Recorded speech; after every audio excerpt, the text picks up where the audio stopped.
Magandang araw po sa atin lahat mga Kapinoy, Luzon, Visayas at Mindanao.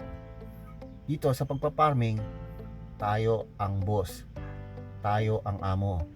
Pero tayo din ang gagawa ng paraan kung paano maging successful ang ating pagpaparming. So marami pong kategory ang pagpaparming. Meron tayong chicken farming, duck farming, fruits and vegetables farming. So depende na lang po yan sa inyo ano po yung gusto ninyo. So dito sa aking backyard farm is meron po akong alaga rito Philippine Darag Native at Parawakan at pato or Muscovy duck. Tayo din ang gagawa ng paraan sa lahat o tayo magiging tauhan para maging successful yung ating pagpaparming.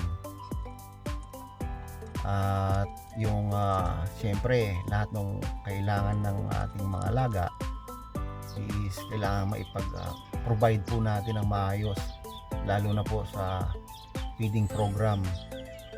So ano ba yung mga kailangan natin pagdating sa maayos na feeding program? Syempre ay yung pagbibigay ng malinis na tubig at yung pagkain. So dapat naka-organize para hindi po tayo malugi. Kasi po kung puro feeds or commercial feeds yung ibigay natin sa ating mga alaga, is dyan po tayo malulugi. So kailangan meron tayong alternative na pwedeng ibigay sa kanila na ipapakain, or mas maganda kung meron tayong nakukuhanan ng mga gulay, o kung meron lang po tayong tanim, mas maganda kung meron po tayong asola or madre de agua na siya po pwede nating i-mix sa pagkain ng ating mga alaga, para po doon is mas maganda yung magiging pangangatawan. Kasi po meron tayong mas maganda po 30% na commercial feeds, and then 70% po yung ihalo nating mga gulay, asola or madre de agua, para po mas maging healthy yung ating mga alaga. So sa pagbebenta naman mga Kapinoy, madali lang naman po magbenta at meron naman na po tayong social media at dun po is pwede tayong mag-post para po mas mabilis ang conversation.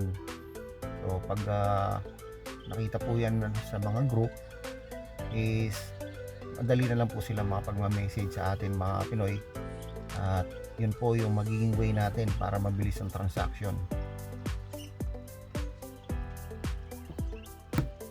Dito sa pagpa-farming, kailangan natin palagi magsipag. So hindi naman natin pwedeng iasa to sa iba, dahil nasa ating mga kamay kung paano natin mai-grow yung ating business.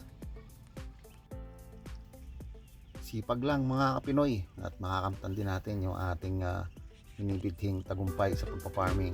So yon mga Kapinoy, at hanggang dito na lang muna po ang vlog natin for today. At shout out po sa ating mga silent viewers, sa ating mga OFW, saan man po kayong panig ng mundo. Don't forget to subscribe and hit na rin po ang notification bell para palagi po kayong updated sa ating pang mga susunod na video. At ako po ang nag-iiwan sa inyo ng mga katagang, pag may pangarap, magsumikap. Paalam!